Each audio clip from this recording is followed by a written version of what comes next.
자, 우리가 5월 가정의 달에 가정에 대해서 많이 생각을 하는데요. 오늘은 부모님에 대한 도리를 상고하려고 합니다. 요한복음 본문을 읽었는데 여기는 예수님께서 십자가에 달리셨을 때 그 십자가상에서 뱉으셨던 7마디 말 중에 말씀입니다. 요한복음에만 나오는 아주 특별한 말씀인데요. 예수님께서 십자가에 못 박혀서 아주 극심한 고통을 경험하고 있는 상황이죠. 자, 가까이에서 그 광경을 지켜보던 여인들이 있었습니다. 네 사람이 나와요. 25절 보시죠. 누구입니까? 예수님의 어머니 마리아, 그리고 이모, 그리고 글로바의 아내 마리아, 막달라 마리아입니다. 자, 그리고 26절 보면 또 한 사람 누가 나오죠? 그 곁에 사랑하시는 제자가 있었답니다. 보통 이 사람이 이 요한복음을 쓴 요한일 것으로 대부분 그렇게 추측합니다. 자, 예수님은 이 십자가의 극심한 고통 속에서 자기 육신의 어머니 마리아를 내려다봅니다. 그리고 그 제자가 요한이죠. 사랑하시는 그 제자가 옆에 섰는 것을 또한 보시고요. 먼저 자기 어머니 마리아에게 이렇게 말씀합니다. 뭐라고 합니까? 여자여 보소서 아들이니이다. 뭐라고 했어요? 여자여 보소서 아들이니이다. 십자가에 양 손이 못 박혀 있으니까 손으로 어떻게 표시는 못하지만 이 얼굴로 몸짓으로 그렇게 표현을 했습니다. 예수님께서 여자여라는 호칭으로 어머니 마리아를 불렀는데요. 갑자기 이 어머니라는 호칭이 낯설어져 가지고 여자여라고 부른 건 아닐 테고요. 이 여자여라는 호칭 자체도 육신의 어머니 마리아를 배려하는 말이라고 생각이 됩니다. 자, 육신으로는 분명 어머니고 아들이에요. 육신으로 분명 어머니와 아들의 관계지만요. 예수님께서 지금 십자가에 못 박혀 죽음에 이르는 이 순간은 인류의 대속자란 말이에요. 그러니까 어머니와 아들이라는 육신의 관계, 그것으로 호칭하는 것이 아니라 그가 인류의 대속자로서 한 여인으로 어머니를 대하는 부분이기도 합니다. 어쩌면 이 마리아가 육신의 어머니로서 이 참상을 대하는 그 아픔, 그 십자가 참상에 대한 아픔을 단순히 엄마의 모성으로만 바라보지 않도록 이렇게 부르셨다고 말할 수도 있습니다. 분명 육신의 관계로는 어머니와 아들입니다. 그러나 예수님께서 그리스도로서 세상 죄를 지고 가는 하나님의 어린 양으로서 십자가에 죽기 때문입니다. 그렇다고 예수님께서 어머니와 아들의 육신의 관계를 지워버리는 건 아닙니다. 어머니 마리아에게 마지막 사랑을 나타내시죠. 자, 아들의 죽음 앞에서 지금 무너지는 어머니란 말이죠. 그 어머니에게 제자 요한에게 그 어머니를 의탁합니다. 뭐라고 하셨어요? 보세요, 아들입니다. 그러니까 요한이 앞으로 어머니의 아들로서 어머니를 봉양할 거다라는 거죠. 요한이 아들 노릇할 거고 이제는 요한을 아들로 의지하라는 말입니다. 제가 오늘 본문을 선택한 이유가 이 장면 때문인데요. 이런 생각이 들었어요. 자, 이 세상 모든 관계의 기본이 부모와 자식 관계잖아요. 부모와 자식 관계가 이 세상의 모든 관계의 기본입니다. 그런데 이 관계에 있어서 상호 책임이라고 하는 건 어떻습니까? 부모로서 자녀에 대한 책임, 자녀로서 부모에 대한 책임, 이 상호 책임이라는 건 어떻습니까? 어디까지 갈 수 있는지를 묻는 겁니다. 마음으로는 무한 책임이죠. 마음으로는 무한히 책임을 지고 싶은 마음이지만 어떻습니까? 결코 끝까지 책임질 수 없는 관계예요. 부모와 자식, 자식과 부모라는 관계가 마음으로는 끝까지 무한히 책임을 지고 싶지만 결코 끝까지 책임질 수 없는 관계라고 하는 겁니다. 부모와 자식, 자식과 부모뿐만 아니라 세상의 모든 관계가 그래요. 어느 누구와의 관계를 끝까지 책임질 수 있습니까? 한 사람도 어느 누구도 그럴 수 없습니다. 아마도 그런 사실을 가장 극명하게 보여주는 장면이 이 장면이 아닐까 생각이 들었어요.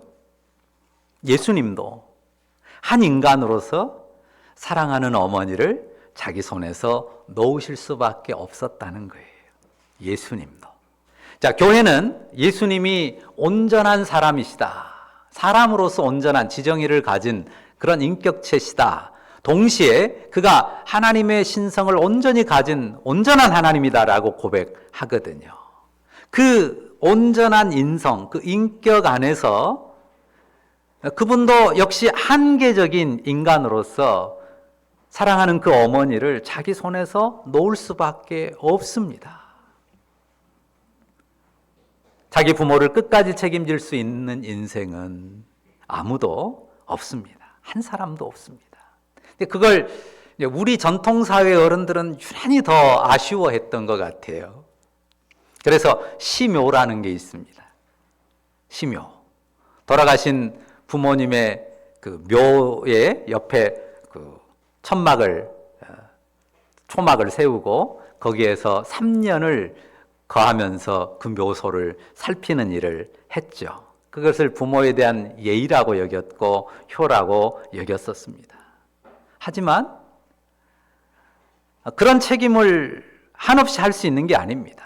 아무리 애틋한 효, 아무리 애틋한 사랑이라도 결국은 한계가 있고 내 손에서 놔야 되고 결국은 놓을 수밖에 없습니다. 물론 슬프죠. 가슴 아픈 일입니다. 그러나 믿음으로 하나님 손에 맡겨야 합니다.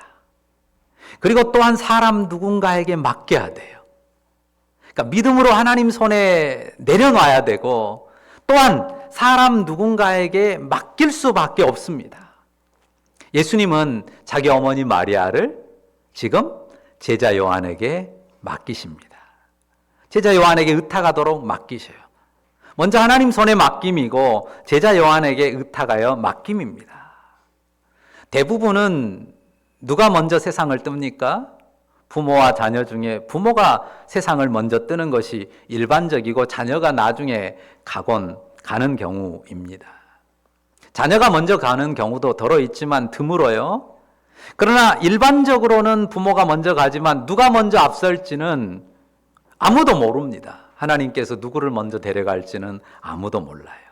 그런데 우리가 지금 이야기하고 있는 중요한 사실, 불변의 진리는 뭡니까? 부모 자식이라도 내가 끝까지 책임지지 못한다는 거예요. 내 부모를 내 자녀를 내가 끝까지 책임지지 못해요.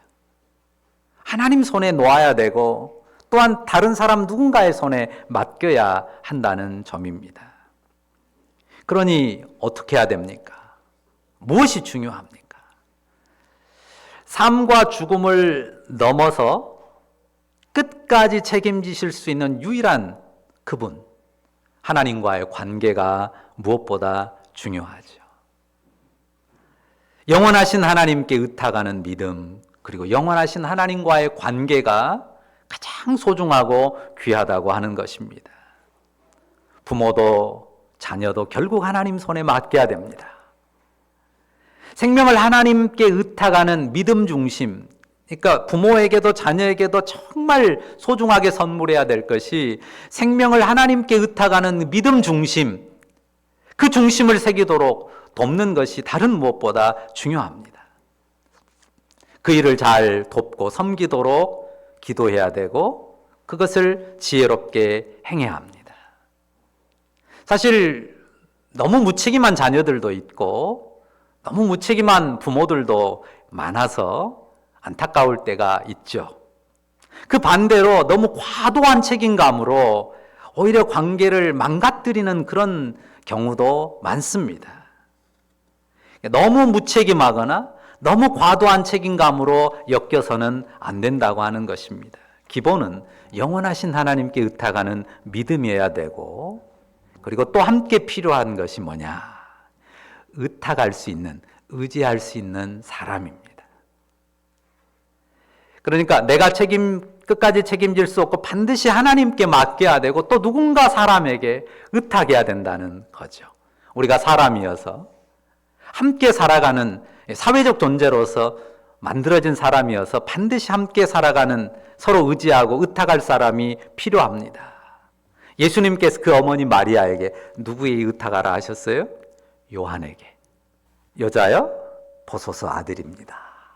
요한을 가리켜서 아마 고개로 말했겠죠. 그리고 요한에게 곧바로 말씀하십니다. 27절 보시죠. 여기는 같이 읽어볼까요? 같이 읽습니다. 또 그 제자에게 이르시되 보라 네 어머니라 하시는데 그때부터 그 제자가 자기 집에 모시니라. 자, 우리가 하나님만 의지해야죠. 그런데 하나님 의지한다고 혼자 살기를 고집하는 건 믿음이 아닙니다. 사람 의지하는 거, 그리고 사람 의탁하는 거, 믿음에 반하는 거 아닙니다. 오히려 자기 약함을 사람 앞에서도 인정하고 사람의 사랑과 섬김을 받는 것도 믿음이에요. 사람 앞에서 내 연약함을 인정하고 내가 사람의 도움과 섬김도 받아야 되는 존재라는 걸 인정하는 것도 믿음이란 말입니다. 바른 믿음은 이 사람과의 관계에서 사랑과 도움을 받는 그 관계 위에 더욱 하나님을 의탁하는 거예요. 그러니까 상반되게 이렇게 딱 잘라 놓는 게 아니라 사람과 사랑과 도움을 주고받는 관계 그 토대 위에다가 더욱 하나님을 의지하는 믿음을 갖는 것입니다. 예수님께서 이렇게 말씀하시니까요. 요한이 어떻게 했습니까? 다시 보시겠어요? 그때부터 그 제자가 자기 집에 모시니라. 곧바로 자기 집으로 모셨습니다. 자, 예수님의 어머니 마리아와 그리고 이 요한이라고 하는 제자는 서로 평소에 그렇게 관계가 친밀하지 않았던 관계는 아닙니다.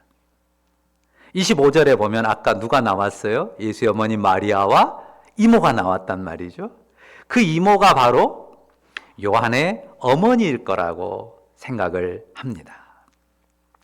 요한의 어머니가 예수님의 어머니와 육신의 친자매였을 거라고 일반적으로 추측을 해요. 성경에 명시적으로는 안 나오기 때문에. 그러나 일반적으로 그렇게 보고 이견을 다는 사람이 없습니다. 자, 그러면 마리아가 요한에게 누구예요? 요한에게도 마리아는, 예수의 어머니 마리아는 이모죠. 그러니까 이질입니다. 조카란 말이죠. 자, 이런 관계이기 때문에 이제 요한이 자기 집으로 모시기도 쉬웠을 것 같습니다. 평소에 믿음의 교제가 있었기 때문에 그 교제를 이루어온 사실이 또한 중요하기도 합니다. 자, 성경에서 부모 공경을 강조하는데요. 한 가지 우리가 꼭 이해해야 될 게 있어요. 이 효를 행하는 것은 기계적으로 행하는 일이 아니에요. 기계적으로 규정하고 그에 따라 행할 일이 아니란 말입니다. 그러니까 무조건 자식이 모셔야지 이런 그 기계적인 법을 정할 건 아니라는 거죠. 요한에게 보라, 내 어머니라 말씀하셨을 때는 언제입니까? 마리아가 홀로 남겨졌을 때예요. 마리아가 큰 슬픔으로 마음을 가누지 못할 때, 또한 나이도 들었고 누군가에게 의지해야 될 때입니다. 그런데 중요한 사실이 본문에 나타나지 않은, 성경에 선명하게 드러나지 않은 행간의 비밀이 하나 숨겨 있어요. 자, 요한이 마리아와 어떤 관계라고 했어요? 조카예요. 이종 조카란 말이죠. 그런데 자, 이렇게 생각해 보세요. 조카하고 자녀하고 누가 모셔야 돼요? 자식이 있으면 누가 모셔야 돼요? 조카가 모셔야 돼요? 자식이 모셔야 돼요? 자식이 모셔야 맞죠. 그러면 예수의 어머니 마리아에게 예수님 말고 육신의 자녀가 없습니까? 몇 명 있어요? 아들이 넷이 더 있어요. 야고보, 시몬, 요셉, 유다 4명이 더 있다고요. 딸도 둘 이상. 거기는 딸들이라고 나오니까, 자매들이라고 나오니까 2명이 3명인지 4명인지 모르지만 아들이 넷 있어요. 그러면 당연히 그 내 아들 중에 누군가가 모셔가야 맞지 않겠어요? 그런데 예수님께서 요한을 지목하셨고 요한에게 의탁하도록 하셨다는 말입니다. 그러니까 제가 효행을 기계적으로 갖다 붙일 일이 아니라고 했습니다. 형제의 서열이나 순서를 따지거나 또 촌수를 따져서 그 서열대로 그 순서대로 해야 된다, 이게 중요한 게 아니라는 거죠. 보통 우리가 형제 순서나 또 촌수 따지고 그것 갖고 막 싸우고 그러잖아요. 그런 거 따지고 그런 거 가지고 법을 찾고 싸우는 건 믿음의 모습이 아닙니다.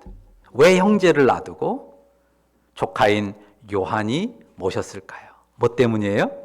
신앙 때문이에요. 그때까지는 예수의 그 육신의 동생들, 형제들이 예수님의 그 제자단, 그 무리 밖에 있었어요. 나중에 부활 승천하신 후에 성령이 임하고 교회 공동체가 형성되면서 그들이 예수께 대한 신앙을 확인하게 되고 또 고백하게 되고 공동체 안으로 들어왔고 야고보가 교회의 지도자로 섰던 것을 우리가 알게 됩니다. 그러니까 단순히 함께하는 그 기계적인 봉양이 중요한 게 아니란 말이죠. 뭐 큰아들이 섬기느냐 또 촌수 제일 가까운 사람이 섬기느냐, 이게 중요한 게 아니에요. 그래서 그거를 따라서 내 의무를 자꾸 피하려고 하고 뒤로 하려고 할 게 아니란 말이죠.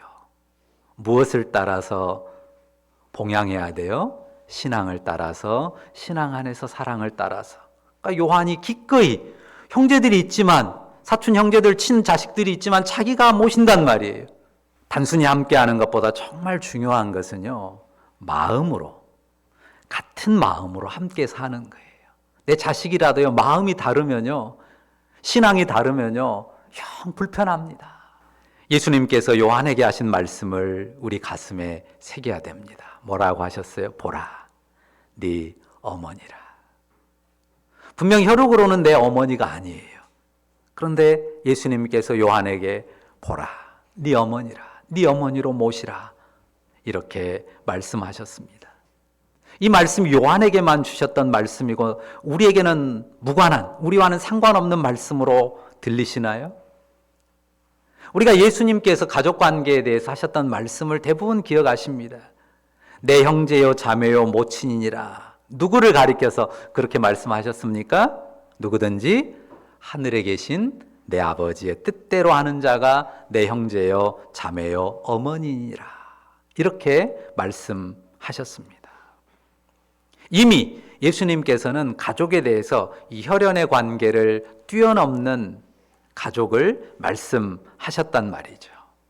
그 말씀과 그리고 십자가상에서 지금 예수님께서 요한에게 하신 말씀, 보라 네 어머니라 하신 이 말씀을 교회가 받았어요. 예수 그리스도를 믿는 제자들은 처음부터 그 무리의 공동체에 이 말씀을 받은 대로 적용했습니다. 그러니까 초대교회가 가장 소중하게 그리고 기본적으로 했던 일이 뭐예요? 사도행전 처음 보면 교회에 뭔가 막 분란이 생겼을 때, 불평이 생기고 문제가 생겼을 때 무슨 문제가 가지고 그랬어요? 과부들을 구제하는 일을 가지고 그런단 말이에요. 그러니까 기본적으로 교회 공동체는 출생 때부터 가장 소중하게 홀로 된 어머니들을 돌보는 일을 했단 말입니다. 그들의 필요를 채우고 그들의 마음을 위로하고 살피는 일들을 교회가 공동체로서 공동으로 감당했습니다.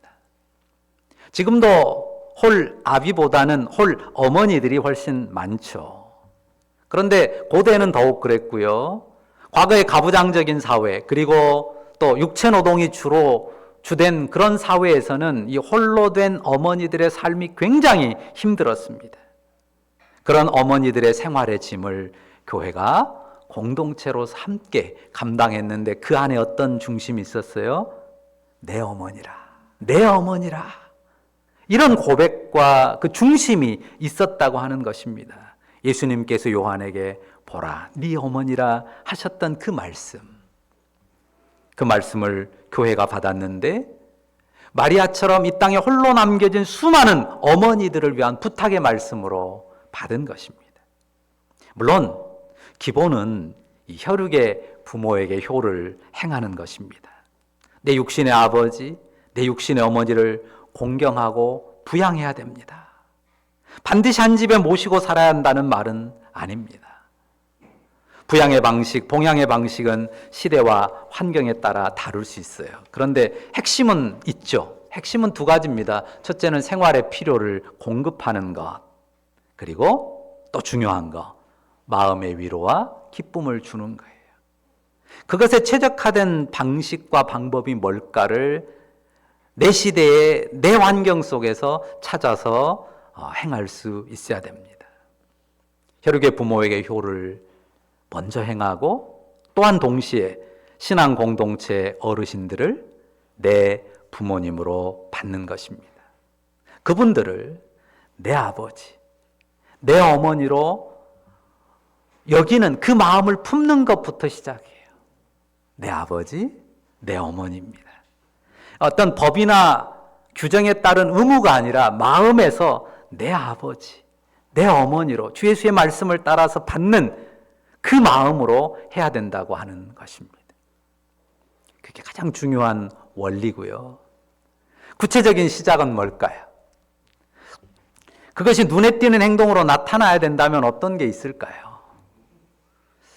너무 간단한 거, 쉬운 걸 이야기해 볼까요? 뭘까요? 인사예요. 그렇죠. 인사합니다. 밝게 인사하는 것부터 시작해야죠. 어머니, 아버님. 그게 영 어색한 사람들도 있어요. 근데 인사부터 해야죠.